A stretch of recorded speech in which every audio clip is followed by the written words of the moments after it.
In a quiet village nestled between rolling hills lived a farmer named Eli. His fields were modest, his hands calloused, and his heart steadfast. One spring, a drought gripped the land, and the village's crops withered under the unrelenting sun.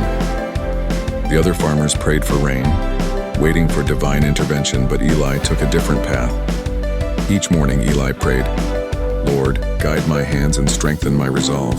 Then he rose before dawn, trudging to the distant river with his old wooden cart. He hauled water, bucket by bucket, to his parched fields. His neighbors watched, some mocking his effort. "Why toil so hard, Eli? If God wills it, the rain will come." Eli smiled and said, "God gave me strength to act, not just to wait." Weeks passed, and Eli's fields began to green while others turned to dust.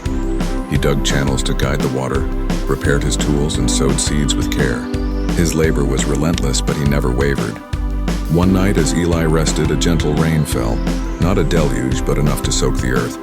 The village rejoiced, but only Eli's fields were ready to thrive, his crops already rooted and strong.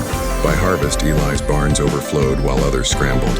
The villagers asked, "How did you know the rain would come?" Eli replied, "I didn't. I trusted God would provide, but I knew He gave me hands to work and a mind to plan." Faith is not just prayer, it's action.